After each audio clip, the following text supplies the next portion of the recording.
আসসালামু আলাইকুম রহমতুল্লাহ। প্রিয় স্টুডেন্ট এবং অভিভাবক, কথা বলবো study in abroad about USA.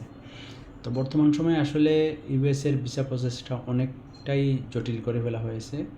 তো যারা রিয়েল স্টুডেন্ট পড়ালেখা করতেছেন ইউএসএতে, তাদের জন্য সুযোগ আছে, স্কলারশিপ সহ আপনি পড়ালেখা করতে পারেন। আর সেক্ষেত্রে ভিসা প্রসিডিউর সিস্টেমটা হচ্ছে গিয়ে, আপনি প্রথমে আবেদন করবেন অ্যাডমিশনের জন্য।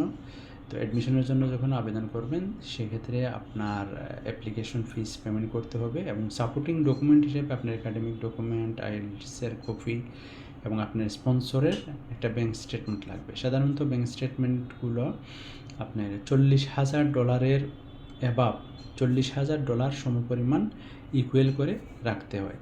তো ইদানিং যেহেতু ডলারের রেটটা অনেক বেশি, তো মিনিমাম হচ্ছে গিয়ে সেফ জোন 60 লাখ বা এর উপরে রাখা। তো মোটামুটি 60 লাখ রাখলে আপনি ব্যাচেলার প্রোগ্রামের জন্য বা মাস্টার্স প্রোগ্রামের জন্য এলিজিবল। মাস্টার্স প্রোগ্রামের জন্য অবশ্যই আর একটু কম আসছে, ব্যাচেলার প্রোগ্রামের জন্য মানে 60 লাখই অ্যাভেলেবেল। তো 1 ইয়ারের কস্টিংটা সাধারণত আপনার আছে টিউশন ফিসগুলা সর্বনিম্ন স্কলারশিপ বাদ দিয়েও যদি হিসাব করেন $10,000 থেকে $24,000 পর্যন্ত আসছে। তারপর আপনার ডরমিটরি কস্ট আছে, তারপর আপনার আদার্স বুক এক্সেট্রা, ট্রাভেলস, মানে ট্রান্সপোর্ট কস্ট, এগুলো হিসাব করে আপনাকে ইয়ারলি মানে 1 ইয়ারের ফিস আসবে $39,000 থেকে $40,000 মতো। তো এখান থেকে আপনারা স্কলারশিপ পাবেন। তো ইউকে একমাত্র দেশ পুরো ওয়ার্ল্ডে যেখানে আপনার স্কলারশিপের কোনো শেষ নাই। তো প্রথমত আপনি যখন আবেদন করলেন, এই ডকুমেন্টগুলো লাগবে। আবেদন করার পর আপনি যখন I-20 পেলেন, I-20 পাওয়ার পর আপনাকে প্রথম কাজ হচ্ছে কি সেভিস পেমেন্ট করতে হবে I-20 আপনার অ্যাডমিশনটাকে কনফার্ম করার জন্য।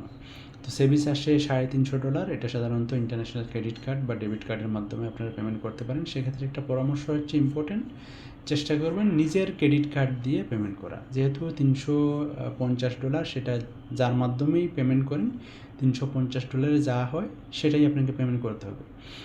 আর বর্তমানে বিভিন্ন ব্যাংক 1,000 বা $500 খরচ করলেই আপনাকে মানে ক্রেডিট কার্ডগুলো দিয়ে দিতেছে বা ডেবিট কার্ডগুলো দিয়ে দিতেছে, ডুয়েল কারেন্সি যে কার্ডগুলো।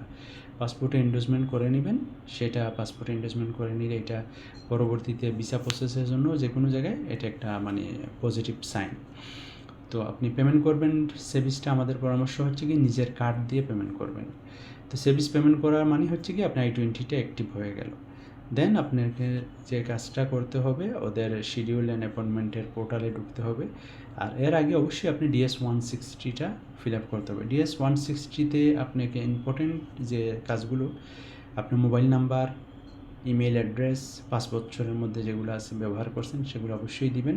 সোশ্যাল মিডিয়া যেগুলো আপনি ইউজ করেন, ইউটিউব, তারপর হচ্ছে কি ফেসবুক, টিকটক, তারপর লিঙ্কডইন, ইনস্টাগ্রাম, যেগুলো ইউজ করেন এগুলোর লিঙ্ক অবশ্যই দিবেন। এবং একটা জিনিস যে মা বাবার ডেট অফ বার্থটা দিতে ভুল করবেন না। সেক্ষেত্রে মানে এই জিনিসটা হালকাভাবে নেবেন না। পরবর্তীতে মানে যদি কোনো সময় আপনার মা বাবা অ্যাপ্লাই করেন তাদের জন্য যাওয়ার জন্য, আপনাকে দেখার জন্য, সেক্ষেত্রে এই মানে এদের ডেট অফ বার্থটা একটা ইস্যু হয়ে দাঁড়াবে। সুতরাং আপনাদের কাছে রিকোয়েস্ট থাকবে এই জিনিসটা অবশ্যই চেক করে দেবেন। এবং ফাইনালি যে রিকমেন্ডেশন লেটার, যে 2জন বা 3জন এমন মানুষ যারা মনে করেন যে ওয়েল রিনাউন্ড, এদের 2জন বা 3জনের রিকমেন্ডেশন লাগবে, যেখানে ফোন নাম্বার, ইমেল অ্যাড্রেস, তার ডেজিগনেশন, ফুল ফিজিক্যাল অ্যাড্রেস, এগুলো দিয়ে আপনি যখন সাবমিট করবেন মানে DS-160টা সাবমিট করার পর আপনি অ্যাপয়েন্টমেন্ট শিডিউলের জন্য আবেদন করবেন। অ্যাপয়েন্টমেন্ট শিডিউলের জন্য আবেদন করার ক্ষেত্রে আপনাকে খুব সহজ সিস্টেম। এটা প্রথমে লগইন আইডি দিয়ে একটা আইডি ক্রিয়েট করবেন। ওই আইডিতে ঢুকে আপনি যাবতীয় পাসপোর্টের ইনফরমেশন, তারপর ইউনিভার্সিটির ইনফরমেশন, এগুলো দিয়ে আপনি যখন সাবমিট করবেন, দেন আপনাকে একটা পেজ আসবে, আপনি ব্যাংকে পেমেন্ট করে দেবেন সেই ফিসটা। এই ভিসা ফিসের ফিসটা পেমেন্ট করে দিয়ে আপনাকে অ্যাপয়েন্টমেন্টগুলো নিতে হবে। তো অ্যাপয়েন্টমেন্টগুলো নেবেন, যেদিন ইন্টারভিউতে যাবেন ওই দিন অবশ্যই আপনার bank sponsor up to date, যেটা আপনি অ্যাপ্লাই করছেন, যার নাম দিয়ে অ্যাপ্লাই করছেন ইউনিভার্সিটিতে, ওনার ব্যাঙ্ক স্টেটমেন্ট লাগবে 6 মাসের ট্রানজ্যাকশন সহ।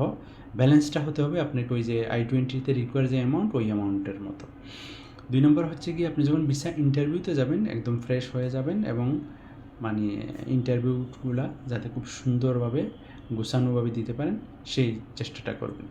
ওরা কিন্তু আপনাকে ঘন্টার পর ঘন্টা জিজ্ঞেস করবে না, 2 থেকে 3 মিনিট 1টা বা 2টা কোয়েশ্চেন করবে। এই 1টা বা 2টা কোয়েশ্চেনে ওরা বুঝে নিবে যে আপনি কতটুকু এলিজিবল। তো এই হচ্ছে গিয়ে স্টাডি ইন ইউএসএ সম্পর্কে হালকা ধারণা।